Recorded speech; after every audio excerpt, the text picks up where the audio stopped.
Германы ард түмэнд тийм бэрхшээл тулгараад тэд нар яаж одоо ядуурл энэ хүндрэлээс гарах уу гэд гарч хайжсэн байна. Гэтэл тийм дотор болохоор бид нар ер нь тэр хүн одоо дээд үндэстэй, аричууд, цэнхэрнүүдтэй, шаргал борчгорустэй, цагаан арьстай юм уу тиймэрхүү хүмүүс бол бид нар бол одоо дэлхийн хамгийн нэгдүгээр сортын, нэгдүгээр зэрэглэлийн үндэстэй.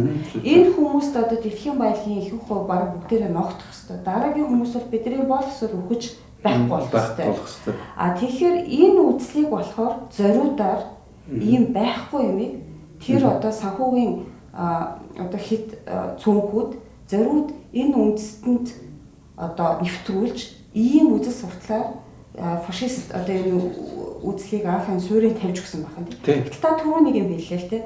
Ер нь фашист үзэл гэдэг Италиас гаралтай гэж. Тэгэхээр энэний одоо аль хэсгийн Италиас гарсан энэ ари үндэстэн гэсэн энэ онол ер нь яаж урган гарсан хэний юмд гэдгийг. Жишээлбэл манайд бас нэг юм нийттэй юм явж байсан Facebook дээр. Гитлерийн Mein Kampf гэж зохиол дээр ийм өгүүлбэр байдаг. Юу гэхээр монголчууд болвол одоо ингээд энэ Оросын цаана Монгол гэдэг айгүй мундаг одоо гайхамшигтай үндэстэн байдаг Чингисийн одоо урсаад. Тэдрийг бол бид нар очиод ингээд яхаар тэдрийг алахгүй. Тэдэр бол баг бидэртэй адилхан дээд үндэстэн. Тэнд очиж бид нэр айргийн нууж одоо ингээд тэр гайхамшигыг нь одоо үзэх хэвээр гэж бол Гитлер бичсэн гэж бүр ингээд тийм зургийн пост явуулсан байхгүй. Тэгээд Mein Kampf-ийг герман хэл дээрч, манайд орчуулсан дээрч, орос дээрч, англи хэл дээрч үзэхэд нэг ч тийм өгүүлбэр байдгүй. Тэгэхээр энэ бол бас одоо монголчуудыг хөөргөж, юу гэдэг нь Гитлерийн фашистын үзэл санааг одоо зөвтгөх ямар нэгэн байдлаар фашизм одоо энэ Гитлер гэдэг чинь бол манай Чингис хаанд дуртай сайхан хүн байсан юм. Монголчуудыг бол алахгүй байсан байх шүү дээ. Энэ бол зориудын тийм гаргаж ирсэн юм даа. Гэтэл энэ үзэл маань өөрөө юм монгол хүн битээ хэл Европ дотроо байгаа бүр тэр битэл адилхан цагаан арьстай, цэнхэрнүүдтэй, шаргал үстэй хүмүүсээ славянчуудаа хүртэл бол дараагийн одоо шатныхан гэж үзэж алж устгасан шүү дээ. Тийм. Тэгэхээр энэ одоо яг хаанаас гарсан? Муссолинийг одоо энийг бий болгосон юм уу? Эсвэл Гитлер одоо энэ үзлийг ер нь бол санхүүгийн элитүүд зориуд энэ үндэсний үзэл санаанд оруулж ирж ингэж одоо тэгэхээр одоо хүмүүс бол хөөрхөн нь шүү дээ. Бид нар бол ийм юм чинь бид нар нэгдүгээр сортынхан. Тэгэхээр бид нар дайн хийх одоо ямар нэг мотивац гарч ирж шүү дээ, тийм. Хөдөлгөх хүч. Мөн Германд байж исэн гол бол одоо чинь еврей одоо энэ банкны эзэд мөнгө хүлэгчнэр Германд бол байж исэн тэр жоохон үлдсэн байсан тэр мөнгийг ч гэсэн Америк руу маш их хэмжээгээр гаргасан байхгүй юу. Тэрэнд бол одоо чинь яг еврейчүүд бол бас жууд бол мөнгө хүлэгчнэр бас л одоо өөрийнх нь нүүр царайг Германы ард түмэнд харуулсан учраас Германы ард түмэнд тэрийг мөнгө үзэн гэсэн баггүй тэр.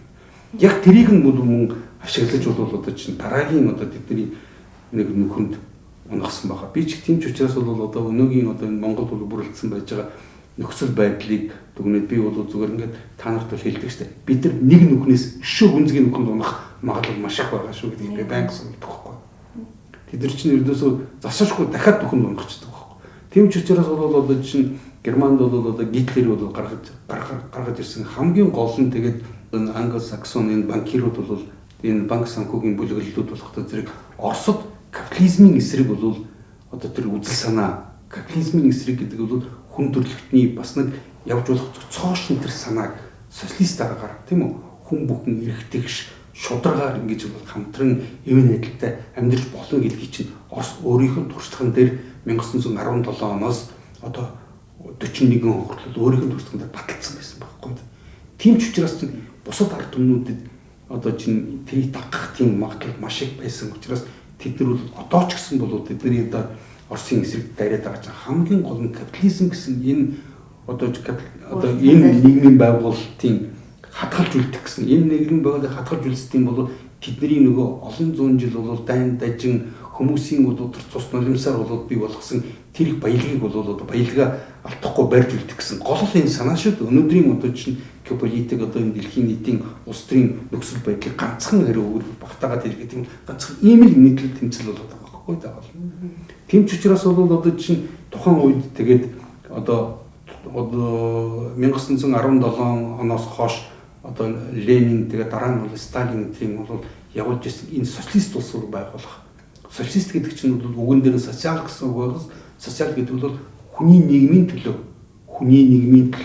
нийгмийн олонхын иршиг бол тэр улсын өөрийнх нь иршиг гэсэн энэ бол үзэл санаагаар явуулсан шүү дээ. Одоогийн бидний одоо чинь 90 оноос хойш одоо манад тулхан хүлээлгчээд байгаа энэ үзэл санаа чинь хувь хүмүүсийн бол иршиг нь нийгэм, олон нийт, улсын бүл иршигний дээр нэр гэсэн энэ санааг явуулдаг. Тэгэхээр бид нар бол одоо чинь тэр хувь хүмүүс ямар бол одоо чинь аран шин гаргаж байгаа бол бид нар тэртээ түргэн надаар хэлүүлтгүү та нар мэдчихэж байгаа шүү дээ, тийм үү? Гэхдээ ингэх байх л та манайхан. Юу ярьж байгаа бид нар чи арчлалтай шүү дээ. Юм хувь хүнийх гэж хэлэх байх л та. Яг нь ер нь бол тэгж маргадаг хүмүүс олон байдаг. Тэгэхээр энэ зочноо гэрчлээд хоёулаа демократ гэдэг үг арчлалгаагаа нэг одоо зэрүсгөө авъя. Яагаад гэвэл энд хүмүүс миний одоо Facebook дээр хүртэл бичээд орж ирээд маргаад исэн хүмүүс их гарч ирж байсан. Ер нь бид нар арчилсан энэ үзэл санааг дээдэлдэг болсон энэ маань юунд буруу байгаа.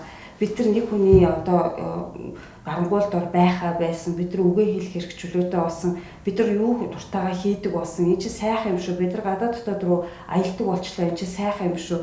Яагаад бид нар ингээд хаалгаа хаагаад ингээд байж явах ёстой юм тэргээд залуучууд маань их маргадаг болсон. Гэтэл болохоор та түрүү хэлээ те социалист нийгмийн одоо нийгэм гэдэг маань социал гэдэг үгийн үндсэн социал тэгэхээр нийгмийн баримжаатай олон нийтийнхаа төлөө төмнийхээ төлөө ер нь бол одоо хөрөнгөтүүдийн баялаг гэж байхгүй баялгаа тэгшдгээд хоорондоо бол эвдээ нартай улс орн маань нэг удирдлагатай зохион байгуулалтад төлөвлөлтөй байна гэсэн үг тийм.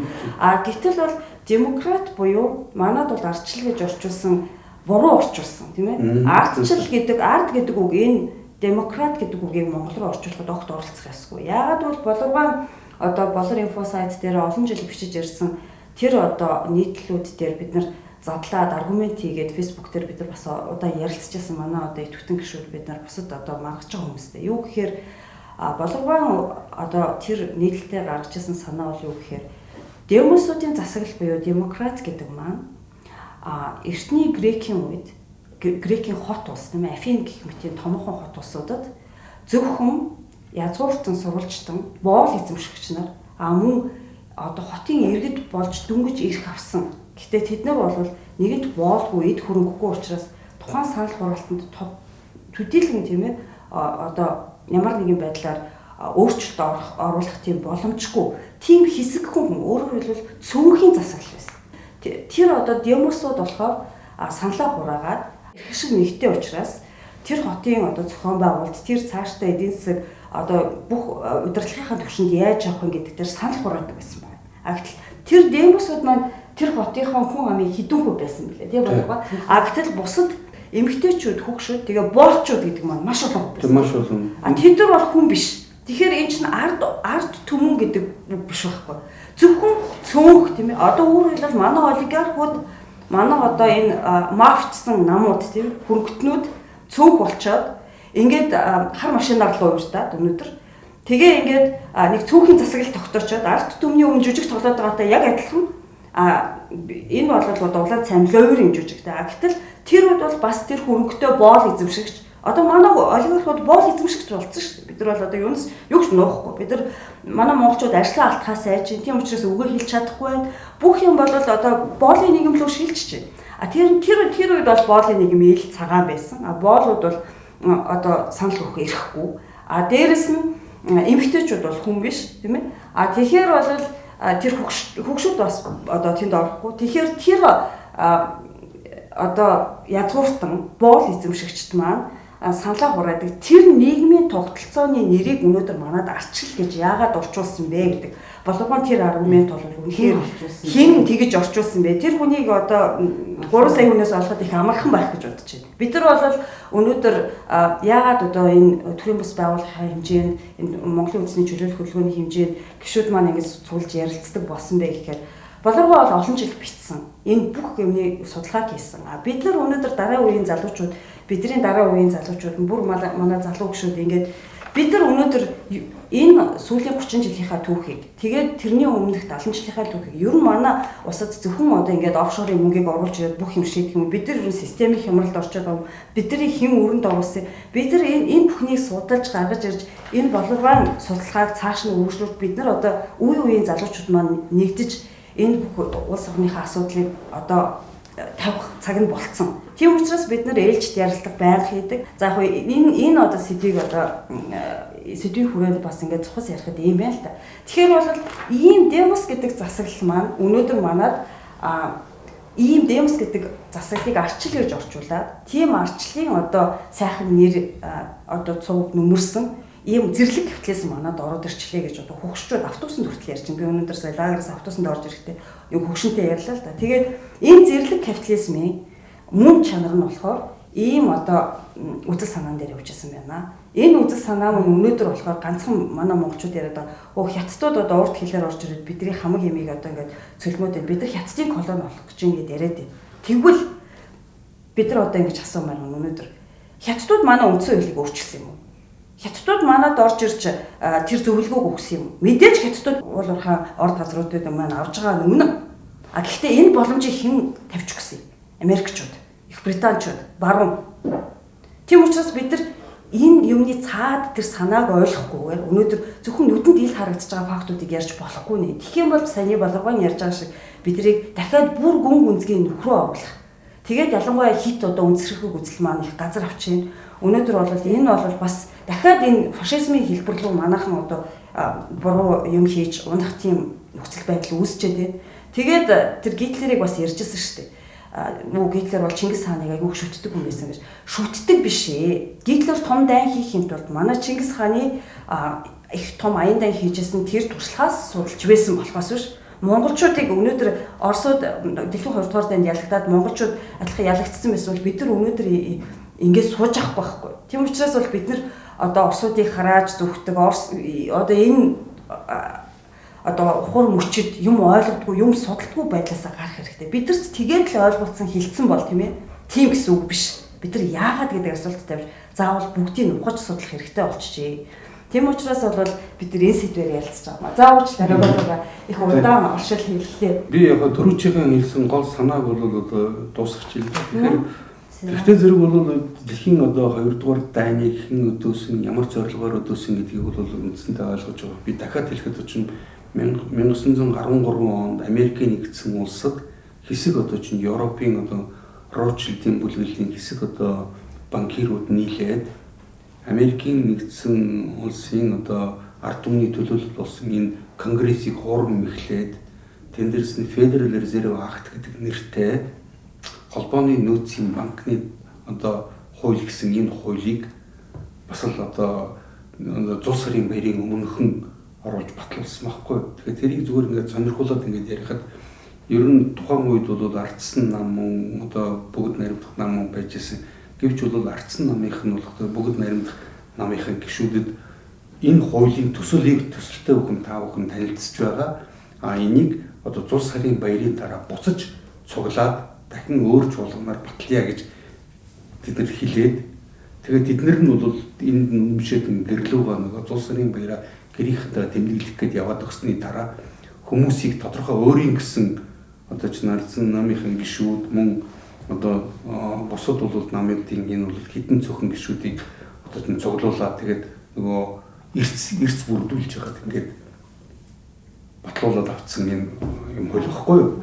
Тэгээд тэрий ч юм бол Federal Reserve энэ хуулиар бол хэсэг одоо банк санхүүгийн хэсэг бүлэглэлд Америкийн одоо чинь үндсэн хуулийг бүр ноцтой зөрчөөд тэр нь Америкийн нэгдсэн улсын үндсэн хуулийн 19 дахь зүйл дээр байгаа л да. Тэрний үгтэй зэрэг чинь Америкийн нэгдсэн улсын мөнгөнд нэмэгдийг гаргах тул гагцхүү бол ард түмний төлөөлөлсөн конгрессийн бүрэн одоо эрх мэдэл байна.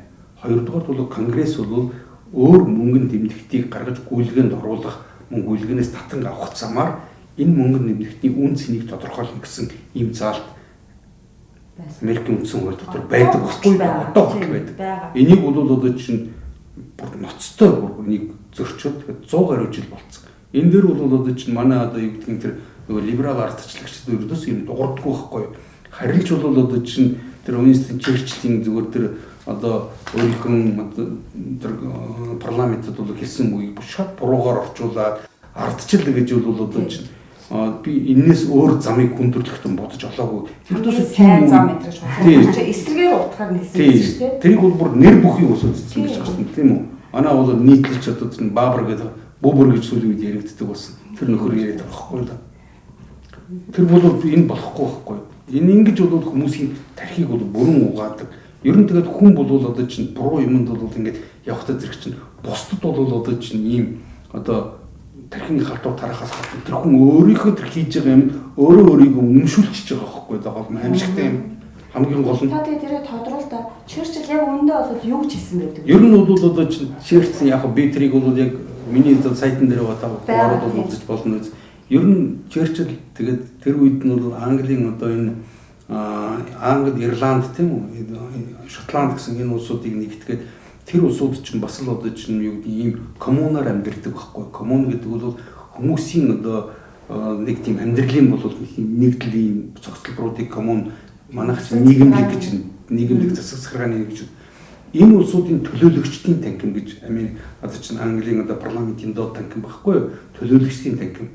Мөн бол Америкийн бол одоо чинь өөр өдөр лордын танхим тийм үү?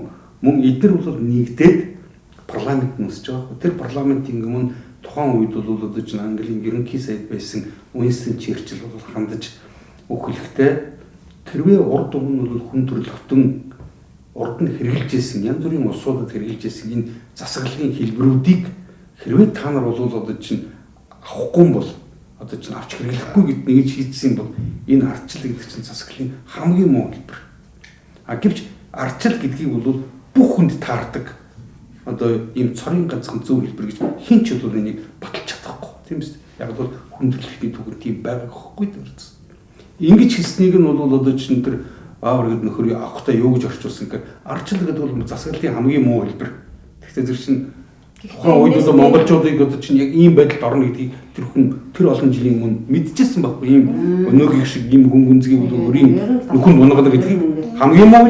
Гэхдээ энэс өөр зам олж чадаагүй гэж өөрөө үгэмсэн. Тэр хүн төрлөختөө олоогүй гэж хэлээд байна. Энэс дээр засаглалын хэлбэрийг олоогүй. Шотланд шал үндэстнүүдийн холбоо шахуу тэгэхээр тэндээс төлөөлөгчд байгаа. Тэгвэл яах вэ? Тийм. Яг ийм утгатай бол үг хэлсэн байхгүй гол нь. Гэвч тэрийг нь бодохдоо зэрэгсэн зөвхөн тэр нийтлэлчээс одоо гадна бол манай улс төрийн одоо намуудын тий одоо дарга энэ хүн бол ярьж байгаа нь харамсалтай байна. Ахмад дипломатч одоо энэ фэйсбүүкт маш их нэр хүндтэй ахмад дипломатч төртөл тэрийг тэгж биччихэ. Тий тэгж бичиж байгаа байхгүй. Надтай бүр маргаа чи юу н баг цаашдаа сайхан зөв явъя гэж бодож ивэл баг даваа шарлаж хувийн хичээл сураараа интервью заалхад би бүр гайхсан. Тийм мундаг одоо олонний дунд нэр хүндтэй дипломатч үгүй. Ах минь одоо энэ над БРИКС чи юм учиртай юм шиг байна. Ер нь чи ийм байна. Чи гадаадд байгаа бол илүү мэдээлэл авдаг баг. Би бол гээд ингээд тэгээд тэр хүн чинь гэж үчээд байгаа байхгүй. Ардчлалын хэлбэр хамгийн одоо ардчил бол хамгийн хүн төрөлхтний болсон хамгийн сайн хэлбэр гэж.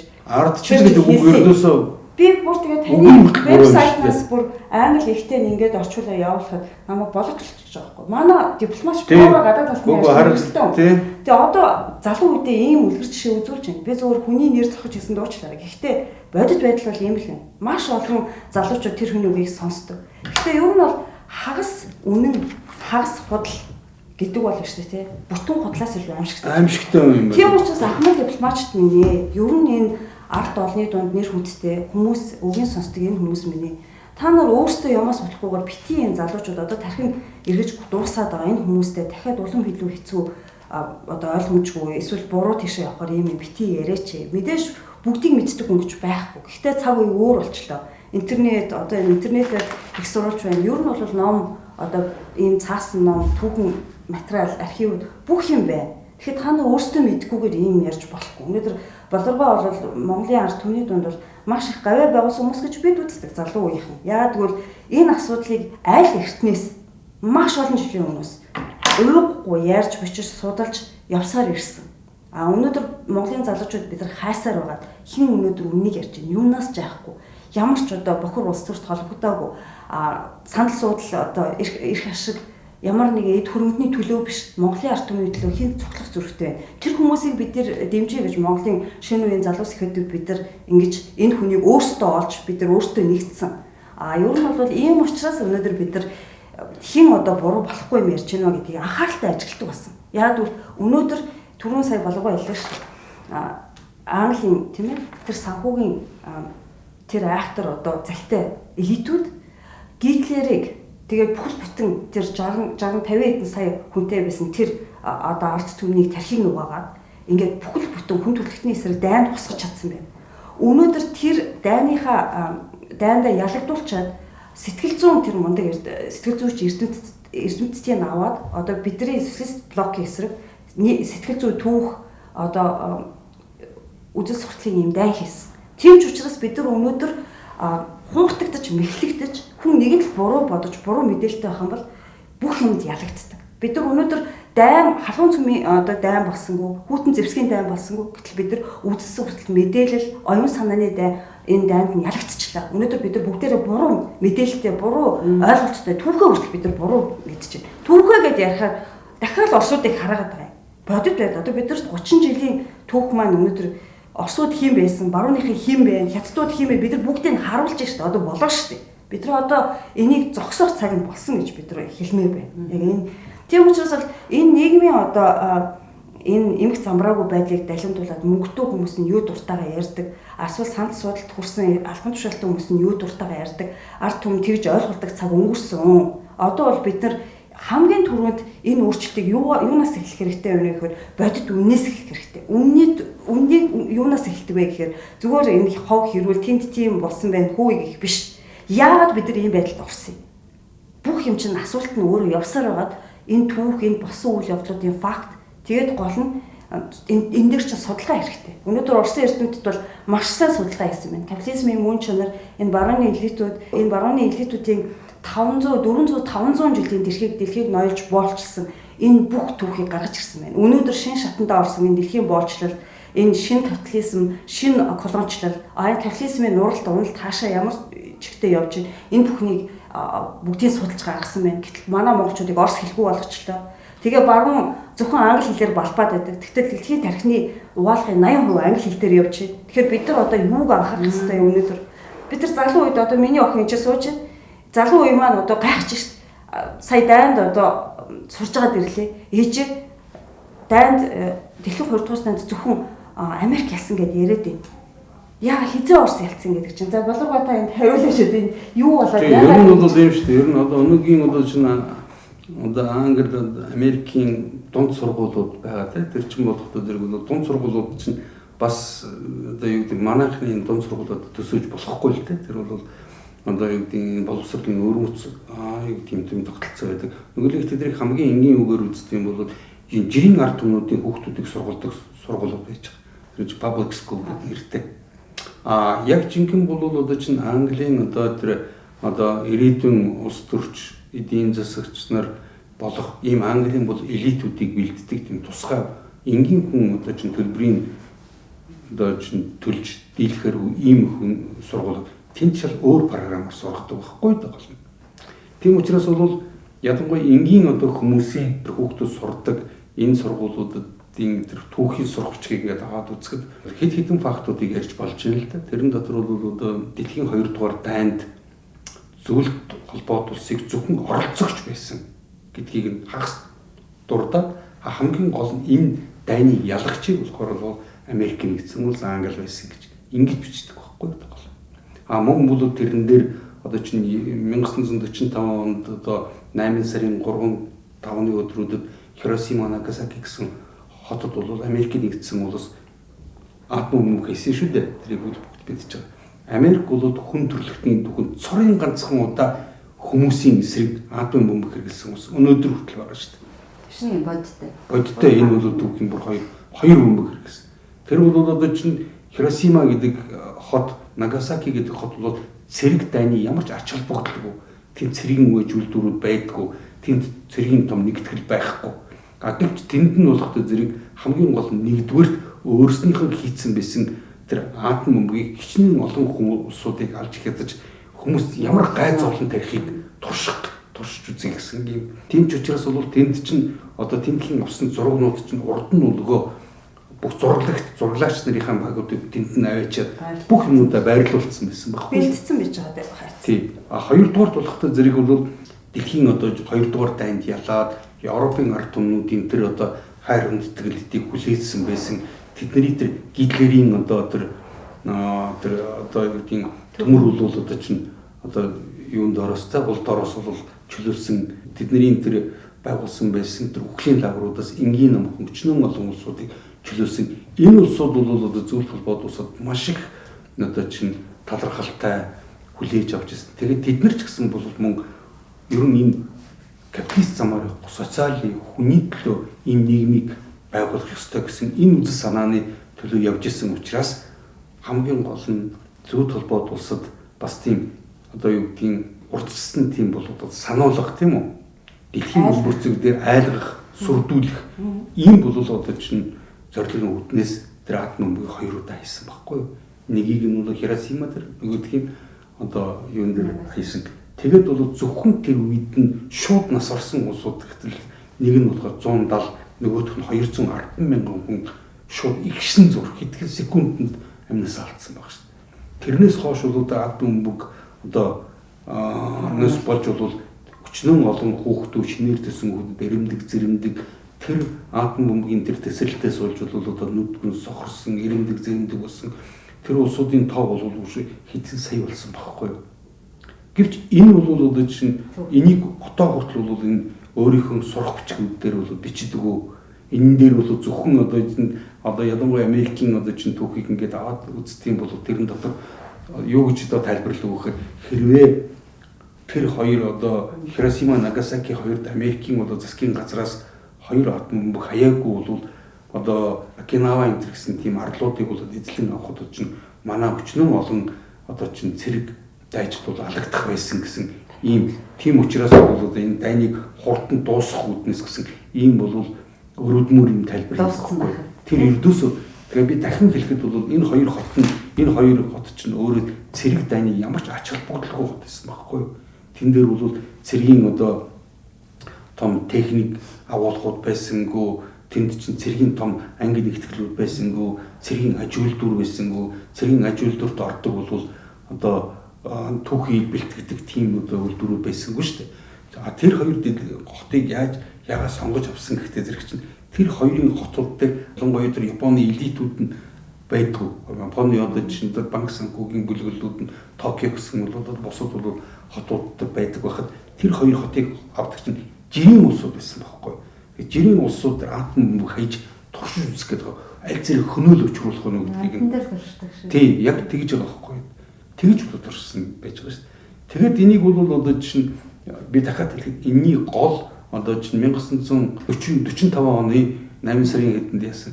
Тэгэхэд гол нь болохтой зэрэг чинь энэний тэр Манхэттен төсөл гэж бол атом бомб болох энэ төслийг ч юм хамгийн гол тэрний анхны зураг төсөл анхны тооцоонуудыг чинь дандаа тэр нацистийн эрдэмтэд хийжсэн байхгүй юу? Одоо фон Браунер гэж үүдэг те. Тэгээд тэдний одоо чинь тэр нацистуудын имийг ашиглаж ирсэн баг. Ашиглаж үлдээсэн байхгүй юу гол нь. Одоо Оросын газар нутг руу цөмрөөд ороод ирсэн фашистын айм тийм ээ. Фашист. Тэгээд тэнд одоо зөвхөн одоо цэрэг дайчдтуудыг энгийн номхаар дэрэгт маш олон нэгдсэн хот суурь хичнээн хот суурьныг одоо галтан шатааж өгөө хийсэн. Тэгээд Оросууд буцааж ингэж дайцаар байгаад яллаа. За бодит одоо тулаан Оросын газар нутгаар болж байна. Тэгтэл яаж яваад одоо ямар логикоор тэр арлын цаана байгаа Америк ялаад тэр арал дээр бас байж байгаа Их Британи ялчваа гэдэг ингээд би охиндоо бүр тайлбарлаа. Чи бодоод үзтээ дайн энд болчих.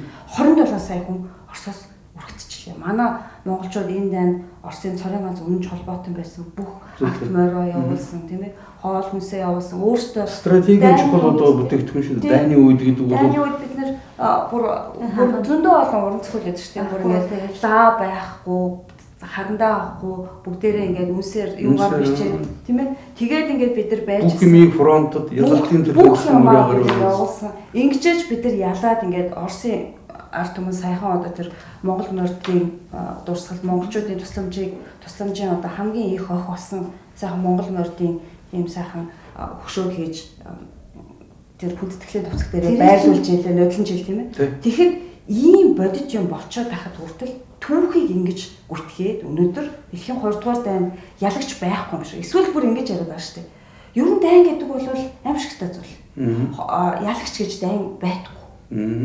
Чи хоёулаа л ингээл гар цохилаамссан. Тийм учраас ялагч жоохгүй ялагч жоохгүй. Тэгэхэр чин дайн өдөөгчийг эндээ зориуд одоо гэмт хэрэгтэй биш болгож шүү дээ. Хин өдөөгч байх нь хамаагүй. Хин ялагч байсан хамаагүй. Хиний буруу байсан хамаагүй. Ер нь ингээд дундаа бичгээд шүү дээ сайхан тийм ээ. Ер нь худлаа ярих гээд байгаа улсуудыг бол танихад маш амархан. Тэр чинь бол миний өнцгөөс энэ гэж ярьж гэлдэг байхгүй юу? Тийм. Миний өнцгөөс олон талаас нь харан тэр гэдэг чинь худлаа ярих гээд тэрнийгээ бол зөвтгөх гээд урдчтэн бэлтгэл хийгээд байгаа байхгүй. Ер нь тэгтээ бол нэг юм бил дээ. Ер нь ямар нэгэн одоо энэ асуудлыг хэрвээ энийг бол одоо энэ одоо энэ усыг бол одоо энэ талаас нь харахад ийм гоцгор байгаа шүү дээ. Энэ талаас нь харахад бол хүнд ямар харагдаж байна чи? Бөөрөнхий харагдаж байгаа ч тийм үү? Бөөрөнхий мэт харагдаж байгаа. Эндээс нь харахад ийм цилиндр мэт бол харагдаж байгаа. Тийм учраас чинь дандаа бол одоо чинь мэдээж ингэж харах хэрэгтэй. Энийг бол гурван одоо талаас нь харах. Гэвч яг энийг бол ашиглаад хүнд нөгөө ямар нэгэн үнэн гэдэг юм бол баг бих цул гэж байдаг. Бол өнөөдрийн одоо бидний энд ингээд цуглаад энэ сэдвээр ярьж байгаа зөвхөн яг ингэж ярьсан л үнэн болохоос ш одоо энэ дөрөв тавлаа ингээд нийлчээд тэд нар шал өөр юм ярьж исэн гэж цуглаа сууж исэн гэсэн энэ одоо чинь энэ бол бодит бол байдлыг ашиглаад эдгээр өөр асуудал болгоод бичиж байгааг л олон талаас нь гэдэг байгаа байхгүй нэг олон үнцэг байж байгаа. Залдаад залдах гэдэг байгаа байхгүй олон. Бид бол одоо чинь товдрголоо ингээд нийлээд өнөөдөр бол дэлхийн 2 дугаар дайны тухай одоо Гитлерийн энэ нуус ноёдуудын тухай одоо тэр атомын тухай ярьж байгаа бидний одоо чинь саяны одоо амнаасаа гаргасан энэ л одоо чин үнэн байгаа шүү дээ. Тийм учраас чин үнэн гэдэг бол ганцхан байдаг байхгүй. Ер нь тэгээд энэ барууны одоо энэ философичд одоо юу гэдгийг ийм одоо философич гэж өөрийг нэрлээд байгаа. Энэ эрдэмтэн судлаач гэж өөрсдөө нэрлээд байгаа. Энэ улсууд чинь бол зөвхөн тэр баруунд бол одоо чинь засгийн эрх мэдлийг барьж байгаа тэр улсуудад одоо чинь үйлчлдэг тэдний одоо чинь оюуны тийм зарцсан байхгүй гол нь. Одоо чинь ямар судалгааны ажлыг одоо чинь дэлхийн 2 дугаар дайны үнэн нийтлээ судалгааны ажил одоо чинь гадаадын эрдэмтдийн хийх чинь тэрэнд чинь гол нь санхүүжил болдог байхгүй та. Тэгтээ зэрэг чинь юм биш нэг талтаа болохтой зэрэг болгоор манайд одоо чинь бүх одоо чинь үгээ хэлэх хэрэгтэй одоо чинь Америкийн нэгдсэн улсын одоо үндсэн хуулийн одоо чинь нэгдүгээр одоо юу те одоо чинь өөрчлөлт гэж ярьдаг шүү дээ нэг үгээ хэлэх олон нийтийн үгээр гэвч тийм байлаг гэхдээ тэрийг өөр аргаар цензур хийдэг байхгүй юу? Зүгээр л одоо бодит жишээ зүгээр л одоо чинь чамайг болохтой зэрэг телевизийн нэвтрүүлэгт өрөхгүй чиний үгийг л олон нийтэд хүргэх бүх арга замыг хаагаад байгаа. Тэр зүгээр хүнд харагдахгүй байхгүй да. Тэгсэн мөртлөө бол хүнд ярихдаа зэрэг чинь бүх юм бол нээлттэй мэдээлэлтэй үгээ хэлэх хэрэгтэй. Тэнд ердөөс үгээ хэлэх байхгүй байхгүй да. Даашаа хүн одоо хүн тодорхой сэдвэрийг үнэн нийтлээ судалгаа хийх тийм боломжгүй байхгүй. Тэр хүнд санхүүжилтийг нь өгдөх газар олдохгүй байхгүй. Одоо жишээ нь би бол одоо энэ дэр нэг жишээ татахыг хүсэж байна. Тэр юу гэдэг зэрэг энэ эдийн засгийн алуурчин гэдэг энэ номыг бичсэн одоо олон улсын валютын сангийн одоо тэр ерөнхий эдийн засгч байсан Джон Перкинс гэж хүн биш үү? Тэр хүн өөрөө л номоо бичсэн явахад 25 6 тийм хэвлэх одоо хэвлэлийн одоо газруудад хандаад тэдний зөвхөн цорын ганцхан зөвшөөрсөн байгаа байхгүй. Бүгд бол одоо чинь аваад уншаа таны энэ ном бол маш сайхан ном байна. Одоо чинь үнэхээр их чухал одоо чинь Америкийн ард түмэн ер нь дэлхийн ард түмэнд бол хүрэх ёстой ном байна. Гэвч би одоо чинь чадахгүй гэж байгаа. Өнөөдөр бол одоо чинь тэр улсуудыг манайхны одоо юу гэдгийг тэр ажиллаа цалингаа алдахгүй ажиллаа алдахгүй гэд байгаа энэ улсууд чинь бүгдээрээ яг мөн чанараар болох энэ капитализм боолууд нь байхгүй. Боолууд гэдэг чинь юу гэсэн тухайн үед бол төмөр гинжээр хүнийг одоо гинжилж исэн бол одоо бол зөвхөн нөгөө өр зээлээр нь гинжилж байгаа шүү дээ. Айлцаар нь гинжилж байгаа. Тэгээд тэнд хүн бол ажиллаа алдна гэдэг чинь бол цалингүй болно. Цалингүй болно гэдэг чинь баруунд ердөөсөө бүх юм зээлээр явдаг учраас тэр хүн бол нэгдүгээр зээлээ төлөх ямар боломжгүй болчих. Тэр мөн дараагийн зээл авах боломжгүй болчих. Тэгээд тэр хүн бол хэсэг хугацааны дараа тэр одоо юу гэдгийг тэр ядуучуудын зүгээр нэг тийм дав майхан дотор амьдардаг эсвэл бол одоо нэг гүрний дор амьдардаг ийм амьдралыг хүн гарцаагүй одоо чинь тийм байдал бүх тэр нийгмийг авч хийцэн байгаа байхгүй. Гэхдээ энэ бүхэн бол одоо чинь манайхны зарим нэгэн гинэн тэнэг улсуудад би зориуд ингэж хэлдэг. Эдгээр чинь ямар нэгэн коммунизмын эсрэг дайрах гэдэг юм биш шүү дээ. Энд чинь чиний амьдрах нь чамайг амьд явахын чинь эсрэг дай хийгээд байгаа байхгүй гол хамгаалах гад чиний эсрэг дай хийгээд байгаа гэдэг чи ойлгох хэрэгтэй байхгүй да. Тэр чинь хамгийн гол энэ дайны эцсийн гол нөхцөл нэгдэн өөрийнхөө иргэшил бүрэн бол оруулж явах цаашлбал бол ердөөсөө тэр ард түмнүүдийн тэр хичээл зүтгэл эрдэм боловсрол байгалийн баялагийг нь бол үнэгүй цөлмөж мэлжин шулж байгаа гэсэн ганцхан ийм зорилго байгаа байхгүй. Тэгэхээр Путин дайн гэж зарлажсэн тэгээд Путин дайныг одоо жишээлбэл НАТОг бол жишээлбэл социализмын эсрэг энэ социалист блок энэ үзэл сурталын одоо эсрэг барууны зэсгийн одоо армуудыг хүч болгож ингэж байгууллаа гэсэн боловч социалист систем байхгүй болсон ч гэсэн НАТО яагаад одоо л оршин тогтцоор байгаа. Гэтэл бол тэрний тайлбарыг Оросын эрдэмтэд хэлжээ. Юу нь бол Америкийн нэр бүхий улс төрчид тийм ээ. Тэрэн дотор бол Киссинжер эндрийн хэлсэн үг байдаг юм. Юу нь бол ямар бид нар тэр социализм юм уу коммунизмын эсрэг ерөөсөө яваад байгаа юм шиг. Юу нь Орос гэдэг улс бол байх ёсгүй. Орос гэдэг улсуудад оршин тогтнох ёсгүй. Яагаад гэдэг бол биднийг энэ дэлхий дээр бол одоо чинь ганц туйлтай, ганц жанжлагчтай, ганц эзэнтэй бидний бол хөрөнгөний нийгэм мөнгөний үзэл суртал мөнгөний үзэл суртал энэ дэлхийн бүх ард түмнүүдийг бид нар эрхшилж эднэрийг бол одоо шулж мүлжиж байхад замд ганцхан саад болоод байгаа. Тэгээд өшөө тэднэрт болохтой зэрэг бидний одоо энэ одоо ардчил нэртэй энэ капитализм гэсэн энэ бол одоо нийгмийн энэ үзэл номлол энэ загвараас өөр замыг тэд нар амьдрал дээр туршаад харуулсан байхгүй. Сая дэлхийн 2 дугаар тантай холбоотой Оросын мундаг төвч эрдэмтэн Андрей Ильич Фурсов гэдэг мундаг юм л да. Би энэ эрдэмтний бас тодорхой хэмжээний судалгаа нэг сэдвт судалгааны бүтээлбэн эрдэм шинжилгээний одоо бусад эрдэмтэн судлаачдын цуглуулга маягаар гаргаж байгаа цуврал бүтүүдийг өрсөлдөж уншиж бас тодорхой хэмжээгээр үзлээ. Яагаад тэгэхээр Оросын эрдэмтэд сүүлийн үед бол өөрсдөө капиталист нийгэмд орсноороо энэ капиталист нийгмийн үн чанарыг ойлгоход маш өндөр маш хүчтэй өсрэлтүүд хийж байна. Энийг маш нарийн задлж харж байна. Яагаад тэгэхээр олон жил капиталист системээр явагдсан улсын эрдэмтэд судлаач нэгдүгээр гараад өгдөг. Хоёрдугаар тэд нар өөрсдөө оюун санааны үед хайрцаглагддаг байна. Оросууд бол манай системийн ард түмэн бол харьцангуй шин тийм ээ 30-аад жилийн ийм түүхтэй учраас бид нар одоо өөрсдийнхээ нарсаараа тулсан энэ замаа тэгээд барууны улс орнууд руу гарч одоо үзэж туулсан өөрсдийн туршлагаараа тий Андрей Ильич Фурсовгоор хүн Америкт сураад өөрөө тэнд байгаад Америкийн нийгмийг барууны нийгмийг өөрийнхөө дөр үзсэн байгаа байхгүй юу? Америк багшилж байсан. Маш олон барууны эдийн засгуулаад урилгаар очдог. Австрид байрладаг олон улсын шинжилгээ ухааны академийн хүндэт гишүүн академич тий маш мундаг хүн байгаа юм л да. Тэгээ тэр хүний бас одоо өөрөө түүхч хүн учраас түүхийг бол маш шин одоо тавцанд гаргаж ирж тий нууц байсан олон материалууд бас илүү болсон. Тэрнтэй холбоотойгоор бол түүхэн лог гаргалгаанууд бас өөрчлөгдөж байна. Хуучин одоо коммунизмын үеийн түүхэн одоо дүнэлтүүдээс тий.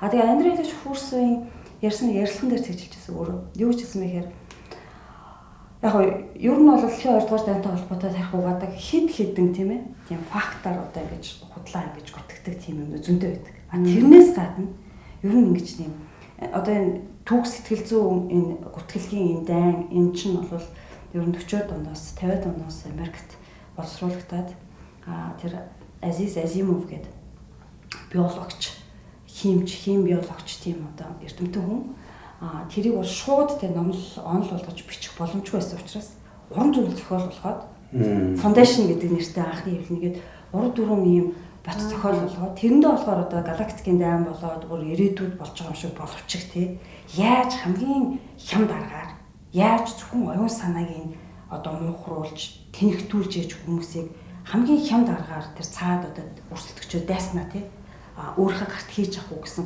тэр технологиг зүгээр нэг эрдэмтэн хүн өөрийнхөө одоо удирдагчид хийж өгч байгаа юм шигээр тэгж бичсэн байгаа байхгүй.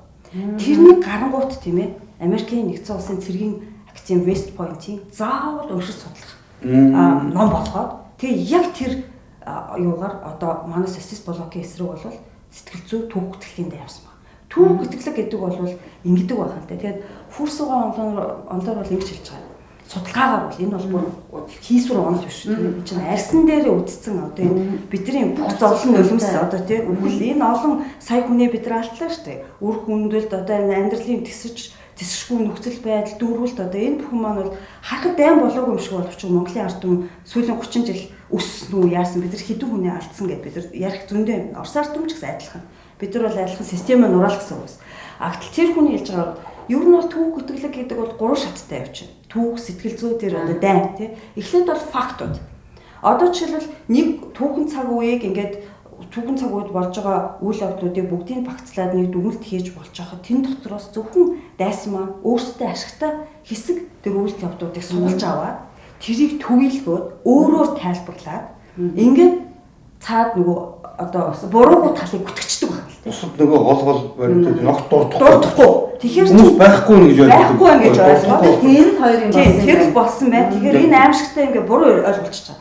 Дараа нь болохоор тэрийгээ тийм ээ концептын зөвхөн. Одоо эн чинь тэгэхээр чинь ямар үзэлцээс нөгөө социалист орноос ч гарсан байхгүй. Нөгөө коммунист нөгөө Сталин чинь нөгөө Оросууд чинь ер нь Оросууд чинь ер нь их дайн дуртай арт түмэн байна. Ер нь яагаад те жишээлбэл Оросууд одоо хол ингээд цэргээ парад гэж ялтын байр гэдэг байгаа. Яагаад тэд нар дайны тухай дуудуулт гэх юм. Эн чинь айгуу тийм агрессивны тийм айгуу тийм түнгийн дайнд дуртай ер нь мах цусан дуртай коммунистуудын үзэл юм шүү гэдээ яриад байгаа байхгүй. А гэтэл болохоор хөрсөөгөө айгуу сайхан хэлсэн л дээ.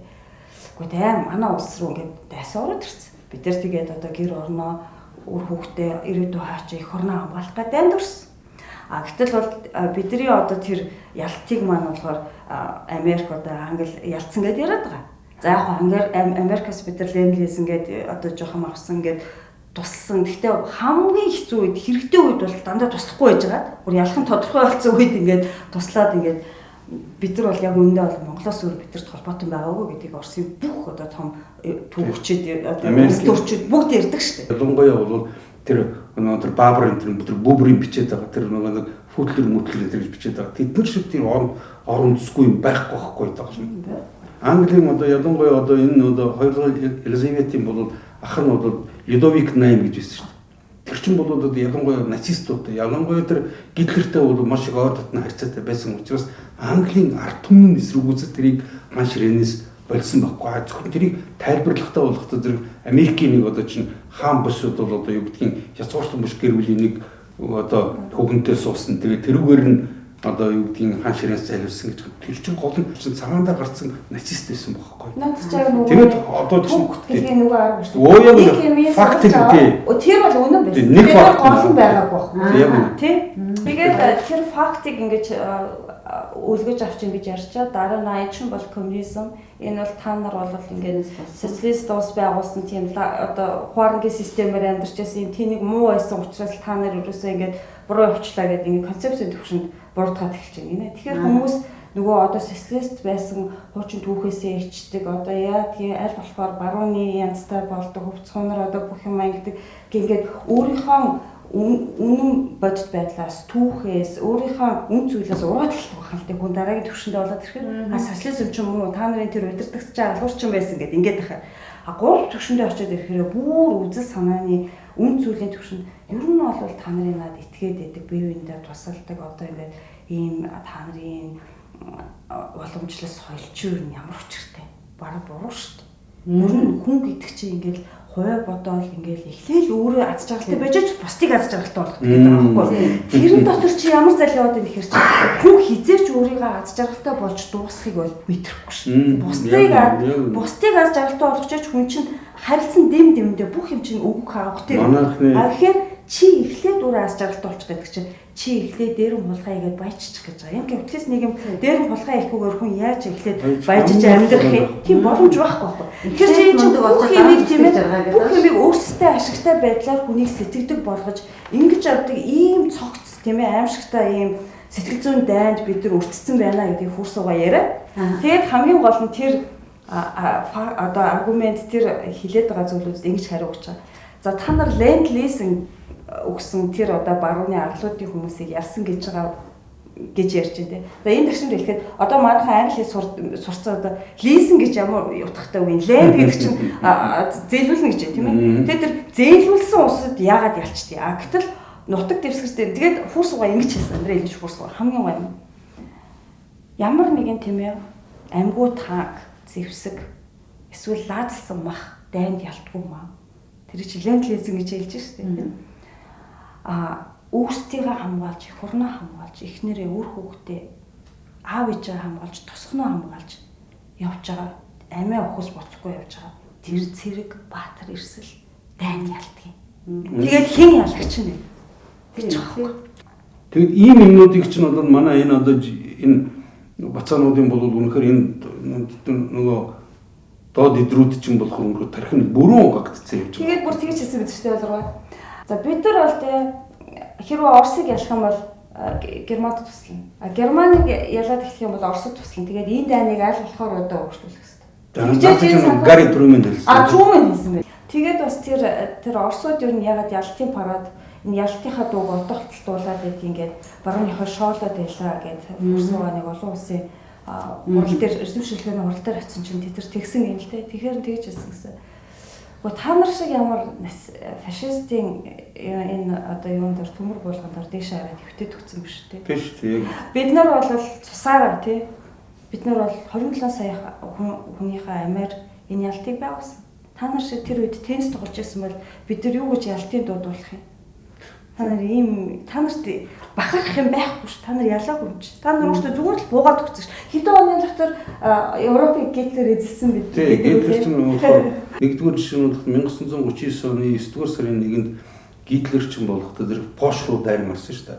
Пош руу дайрны орохоос нь тэрнээс чинь өмнөхөн бол одоо чинь Гитлерийн одоо чинь өндөр тушаалын офицерууд чинь Пош ирж Пошийн тэр нөгөө тэр Пилсудскийн энтрийн одоо чинь юунд Гитлер бол өөрөө оролцож ирсэн байхгүй тэр оршуулгын ажиллагаа. Тэр чинь маш хоорондоо бол одоо юу гэдэг хитгүн шүсүүд байсан байхгүй яг дэлхийн 2 дугаар дайны өмнөхөн Пош.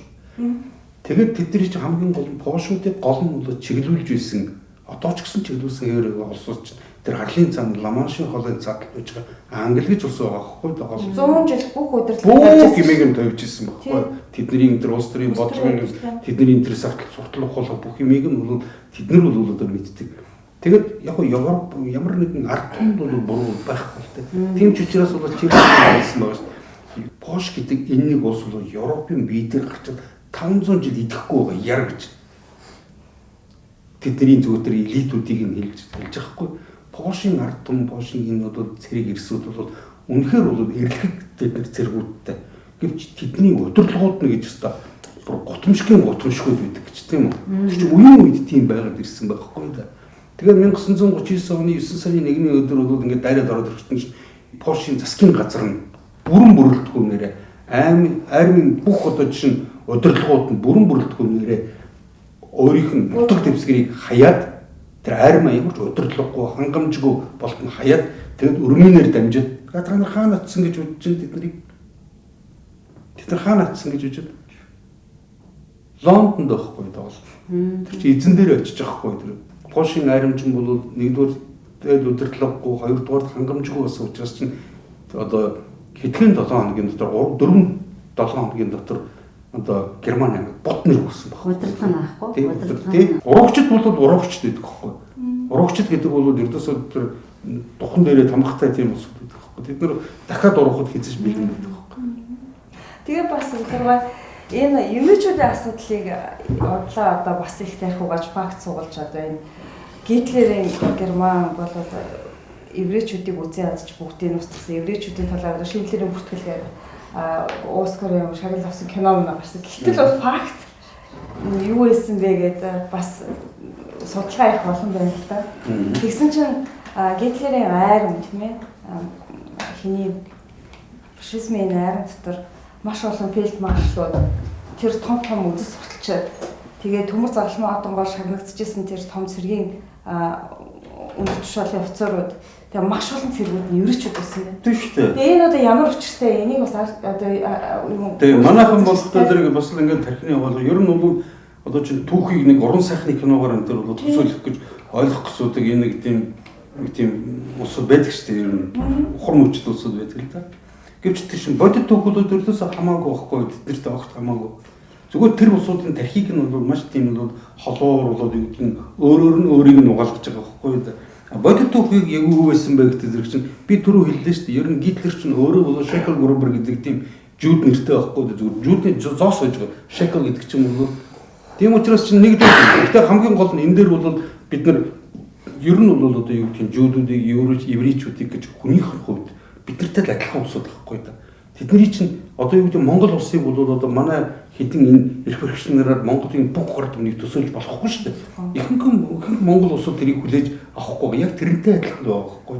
Нэгдүгээр хэдэн мөнгө хөлөгч санхүү аимшигтай тийм тэднийг бол тэднэртэй Монголын ард түмнийг бол ижилсгэж тэднэрээр бол одоо дамжуулж Монголын ард түмнийг бүгдээрээ тийм гэж ойлгож болохгүй та яг адилхан еврей юм уу жууд гэдэг юм бол одоо чинь бүгдээрээ Монгол улсууд гэсэн үг огт биш байхгүй. Тэгээ ер нь бол Москвагийн дэрэгт бол одоо чинь тэр хамгийн Гитлерийн армийг бол буцагсан шүү дээ. Москвад 20 хэдэн километр ойртсон байж байгаа. Тэгээ тэнд бол одоо чинь маш олон 100 хэдэн мянган хүн олзлогдсныг тэр чинь 13 мянган нуулахтай зэрэг чинь дандаа жууд гаралтай цэргүүд байгаа байхгүй. Тэр чинь Германы айранд нэгдүгээр тиймс. Хоёрдугаарт бол ер нь бол тэндхийн одоо ялангуяа тэр нөгөө тэр Гудерианы бол одоо дортлог гэдэг тэр номнууд дээр хүртэл байж байгаа.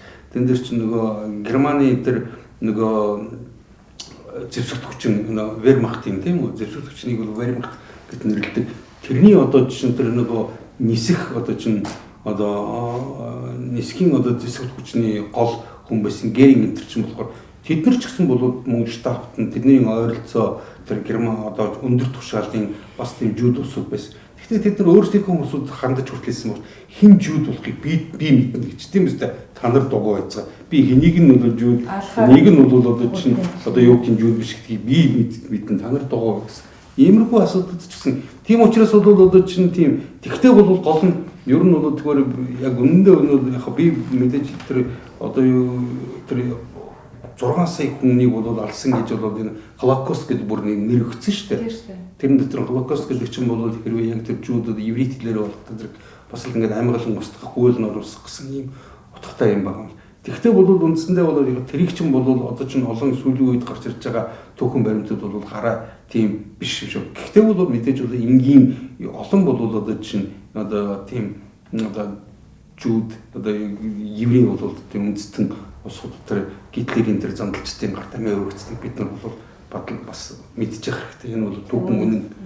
Гэхдээ тэрнээс чинь бол одоо чинь хэд дахин илүү 27 сая хүний алдсан байж байгаа улсын тухай ярихгүй байгаа мөртлөө 6 сая хүнийг бүр тэд нар бүр өсгөөд 6 сая гэдэг нэг улсуудыг бол Холокост гэд нэр өгөөд яриад байгаа. Энд надад бол ойлгомжгүй байдаг одоохон. Надад бол үнэхээр энэ байдал ойлгомжгүй байхгүй.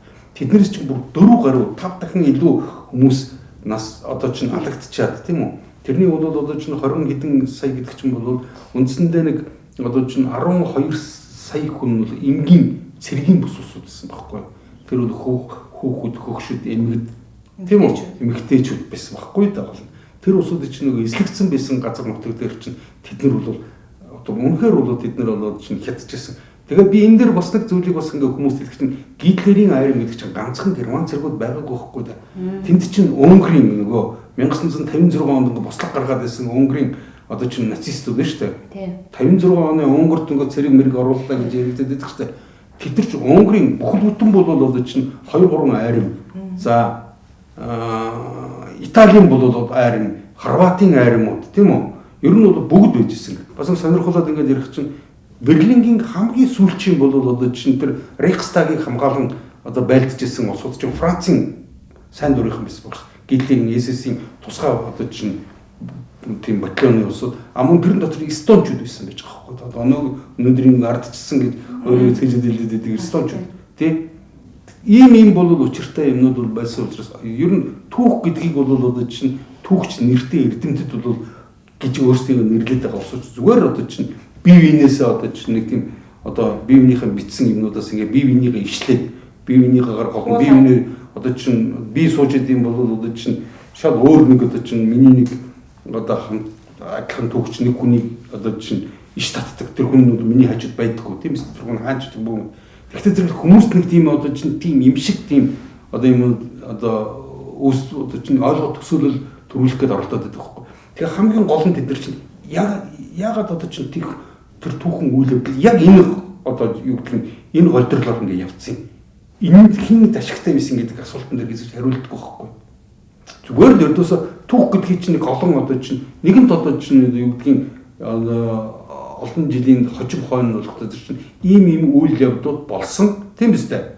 Тэрийг нь бол тухайн тэр одоо чинь ямар төр засаг байгаа тэдний тэр явуулж байгаа суртал ухуулганд нийцүүлээд зүгээр түүхийг тэгээд өөрсдөө тайлбарсан болоод байгаа байхгүй. Тэгээд нэг одоо чинь олон нэг одоо чинь докторууд нь одоо докторгүй түүхч гэж байхгүй болсон шүү дээ. Гэхдээ бол гол нь яг тэр түүхэн судалгааны талаас нь бол ердөөсөө огт тийм биш юм гэдгийг би одоо чинь сүүлийн нэг одоо чинь 20 шахын жил судалгаа хийж байхдаа би хатуу ойлгосон байхгүй тэр. Арчилсан либералууд шүү дээ тийм. Тэр урд нь Оросыг бүр хөмөрцөн байсан. Тэрний ерөнхий сайд яалаа зүгтаад гараа авцсан тийм. Тэгээ хаашаа явлаа Англи руу зүгтсан. Тийм Англи руу зүгтсан гараа. Тэр одоо тэр үе Керенскигийн түүх судалдаг хүмүүс ярьсан байлээ л дээ.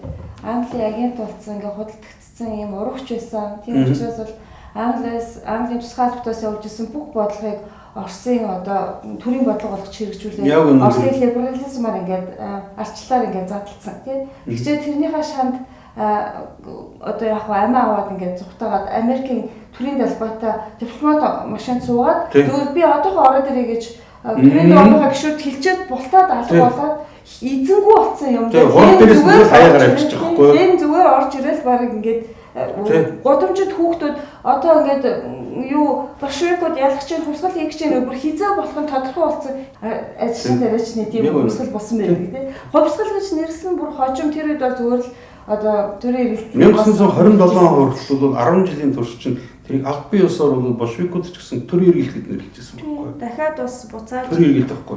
Нэгсэндээ бол одоо чинь нэг юм чинь энэ ном зүгээр одоо Оросын эзэнт гүрэн ингээд байжсэн бол энэ чинь хөмрөө хийцэн байсныг нь дахиад ингээд болоход ирж байгаа хгүй нөгөө юу гэнэ. Одоогийн манай энэ төрийн урагш нар шүү дээ. Одоо манайх ингээд ард түмнээ бодохоо явчлаа. Бүх улс одоо газар нутаг энэ бүх юм ингээд зараад байна. Яг тэрнтэй адилхан Керенскийн засгийн газар тийм байж лээ. Тэгээд энэ таны орчуулсан номны одоо энэ Октябрийн өсгөлийн нууц гэдэг энэ дээр би редактороор ажиллахдаа уншижсэн. Тэр үеийн төрийн дуун дотор нэг цэргийн жанжин өрхийн амд орж ирээд ингээд улс их орныхоо хамгаалах тухай ярих гэсэн чинь тэн дотор Оросын эрх хэсгийг хамгаалж ирэх хүн байхгүй бүгд те гадаадын агентууд болцсон бүгд худалдсан суужсэн. Уурчир тийм байна. Тэгээ тэр хүн баг те очиод баг уйлаад өрөөндөө баг яад үлээ те. Юу болчихоо те ард хүмүүстээ хандаж уйл гаргаад те бидний төрс юм болчлоо. Арчлалын далбаан дээр юу орж ирдэг вэ гэдгийг энэ 100 жилийн өмнөх түүх харуулж байгаа байхгүй. Тэгэхээр бол ер нь бол энэ түүх гэдгийг бол түүх заавал эргэдэг. Тэгэхдээ бол түүх бол яг тэр дороо дахиж эргэдэг биш. Зөвхөн өөр хэлбэрээр. Гэхдээ харамсалтай нь болохоор нөгөө бидний одоо жишээ нь эсрэг тал байж байгаа. Бидний амьдрах үе манай улс үндэстний оршихуун эсрэг бол байгаа. Дотоодч тийм бол хүчин байж гадаад талд ч бүр байж байгаа гэдгийг бид нар ойлгох хэрэгтэй. Тийм байж бол тэрийг мэдж байгаа тохиолдолд бол энэ улс гүрэн гэдэг бол бүрэн нээлттэй задгаа байх боломжгүй байхгүй. Бидний ямар хүрээлэлд амьдарч байгаа. Та нар зүгээр төсөөлөл үзтээ зүгээр одоо айл бол одоо чинь хідэн малтай одоо ингээд хүүхэд жуухтай байдаг юм бол ядахтаа тэр хідэн малаа одоо манай хүүхэд жуухтуудаа бол бусад хүмүүсээс хамгаалж явах хэрэгтэй тийм. Чам нохоноос ядаж байгаа. Одоо ч манайх ч нөгөө нээлттэй байж байгаа чонтой тэр бол одоо юу гэдгийг ойроо яваад өгч байгаагаа бид нар гадаад руу тэнээд ийн гэж гадаад руу одоо чинь яваад чинь одоо эрхчлөөтэй гэж бодоод байгаа байхгүй да. Гэвч тэд нар чинь одоохондоо ч маяг идэхгүй байгаа болохоос тэд нар эцэст хийх бэлэн байгаа байхгүй да. Өөрийн тэнд байлуулаад тэндээс хургуудын шаард. Тэгээд хээрийн амтан бол хээрийн амтан гэдгийг бол бид нар ойлгох байхгүй да. Гол нь тэгээд ерөнхийдөө манайхны ондоо чинь одоо юу гэдгийг ямар нэгэн бол одоо чинь энэ нөхцөл байдлыг мэддэггүй нэг тийм одоо юу гэдгийг манайхны нэг тийм насанд хүрдэггүй одоо чинь юу гэдгийг хүн болтгүй нэг хэсэг хүүхдэрээ нэг хүмүүс байдаг байхгүй да. Хүүхдэр тэр бол одоо чинь 50-тай 60-тай ч болсон байж хамаагүй 30-тай 40-тай 50-тай. Гэхдээ тэр сэтгэхгүй хүүхдэр байгаа байхгүй да. Ердөөс юм тань мэдээгүй. Тэгэд өөртөө санагдсанаар телевизээр гарсан юмыг л одоо жишээ нь би ийм аав гэдэг ингээд дөрвөн мөчөөр ингээд саваад байдагтай адилхан өнөөдөр одоо чинь телевизээр юм харцдаг юм бол одоо чинь надад одоо ингээд одоо юу гэдгийг тийшээ явах боломж олгосонгүй надад тийм бол одоо чинь аялах боломж надад тийм худалдаж авч өгсөнгүйгээд энэ эцэг эхтэй бол өмнө нь бол одоо итгэжлийг хөвтөд идэг хүүхд биш бол одоо Турцкийн өмнө ч гэсэн тэгээд эдгээр чинь яг либерал болох. Тэгээд тэр байдлаа өөрийнх нь тэр дур зоргоороо байдлаа чөлөөтэй гэдэг аахгүй тоолно. Бид нар одоо чинь юу хүснээ хийнэ гэж юм байдаг юм уу? Хүн юу хүснэ? Тэр юу хүснээ хийдэг юм бол одоо чинь юу гэдгийг тэр машин замаар бол машин явж хахад нь урдуур нь гүйлдэг тийм үстэй. Боломжгүй байхгүй. Тийм учраас ерөнхийд нь энэ бүх юмнуудыг бол одоо чинь бид нар мэдэх хэрэгтэй. Тэгээд эцэст нь бол би юу гэж хэлэх гээд байна гэхээр ер нь бидний одоо чинь өвөг дээд зүйлтийн ард түмэн тий одоо тэр зүйлтийн ард түмний тухайн үеийн бол удирдлага энэтэй нийлээд фашизм гэдэг, нацизм гэдэг тэр хүн төрөлхтний тэр үнэхээр тэр аюул хар одоо чинь хар тахал гэж ирдэг гэсэн. Тэр бол тахлыг одоо чинь даран сөнөөж тэгээд Европын, Аз, Африкийн олон ард түмнүүдийг энэ одоо капитализм гэдэг бол орчин үеийн боолчлолын энэ хэлбэрээс нь салгаж өгсөн асар их том гавь байхгүй юу? Би танай дээр судлаач гэсэнтэй холбогдуулаад нэг юм хэлээ л да. Ер нь бол юмаа судлаад ойлгоогүй ээжээж улс төрч болчдөг, эдийн засгч болчдөг ямар нэгэн хамаагүй юм санаасаа бураад энэ тэндээс хамт шимээд хүний амнаас сонссон юм ярьждаг гэж одоо мөрдөх хэрэггүй. Судалсан хүн гэдэг бол асуудлыг ойлгосон, асуудалд хариуцлагатай хандж байгаа хүн гэсэн үг. Тийм учраас бол бид нар болгоог бол Монголын ирээдүйн бол потенциалтай маш одоо өмнө шудраг, үнэн зөв замаар явж ирсэн юунаас ч айдгүй юм потенциалтай удирдагч гэж харж байгаа орчин үеийн залуучууд. Тийм учраас бол яг гоо бид нар энэ хүний сурсан мэдснийг, ойлгосон судалсныг ард түмэндээ үнийг ойлгуулахын тулд ээлжид ярилцлагууд хийж байгаа. Гэвч бол энийг маань цааш нь түгээх маш хэцүү байгаа. Зөвхөн Facebook тийм ээ, YouTube-аар явж байна. Хэвлэл мэдээлэл маань угаасаа гадныхны, барууныхны гард ор тэдний мөнгө санхүүгээр бүх юм шийдэгддэг. Ийм болоргоог ураад ингээд урьчаад ярилцлага хийх гэжсэнээ цуцалсан олон телевизүүд байгаа. Тэдэрт хандаж хэлэхэд өнөөдөр та нар тийм ээ өөрсдийнхөө өнөөдрийн цалинг юм уу эсвэл албан тушаалаа ингээд өнөө маргаашаа бодоод ингээд байх юм бол бид нар одоо улс үндэстэнгүү болохны бид нар бүгдээрээ нэг үндэстэн нэг их оронтой.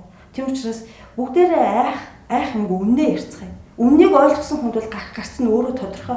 Гэтэл үннийг ойлгохгүй байгаас болоод бид нар өнөөдөр гарцаа мэдэхгүй тэгээд болгоон төрөний хэлснээр одоо энэ үндсэрхэг үзэл юм уу энэ уур хилэн энэ бухимдал дээр дөрвөлөхдөө дахиад дараагийн том нөхөнд унах гэж байна. Бид нар улс орноо аврахын тулд эхлээд үнийг сонсох ёстой. Үнийг сонсохын тулд судалсан хүн, юм ойлгосон хүнийхээ үгийг сонсох ёстой. Бид нар телевизээр хичнээн олон юм ойлгохгүй тэнд хүмүүсийн ямиг сонсоод 30 жил боллоо. Одоо бид нар өөрсдөө юу болж дуусчихна. Тийм учраас бол энэ Ялтын баярын одоо 73 жилийн баярын мэндийг та бүхэндээ хүргэхийн сэцүү.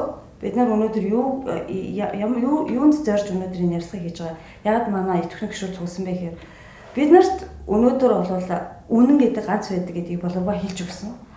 Олон жил энэ хүн өөрийнхөө блог дээр бичижсэн, болор инфо сайт дээр бичижсэн юм өдөр болгон нотлогдож байна. Саяхан л одоо энэ дэлхийн 3 дугаар дайн эхлэхэд ганц хуруу дутуу байна гэж энэ барууны бүлэглүүд ямар одоо бодлого үйл ажиллагаа явуулдаг гэдгийг бичиж байхад хүмүүс шоолж инээж ирсэн. Энэ хүн ч одоо ер нь ямар учиртай Оросын талыг баримлагч юм уу, барууны үзэн язгч юм уу. Өнөөдөр саяхан сэрд болсон үйл явдал, одоо Иран дээр болж байгаа үйл явдал Оросыг хичнээн олон янзаар бүтэж байна. Өнөөдөр бидний амьдралыг ямар болгов энэ боловоо бичиж судалсан бүх юм үнэн байсан бүр цаг тутамд, секунд тутамд нотлогдож байна. Өнөөдөр бидэрт бодит байдал үнийг харуулна. Тийм үстэй монголчуудаа. Тийм учраас бид нар та нарыг юу гэж уриалах вэ гэхээр эх орноо аврахын тулд үннийг аврах хэрэгтэй. Үнний тал зогсох хэрэгтэй. Бидэрт бол зөвхөн ганцхан үнэн л хэрэгтэй. Тийм учраас манай Монголын үндэсний чөлөөлөх хөтөлбөрөнд нэгцгээгээрэй гэж уриалъя. Монголын залуучууд. За баярлалаа.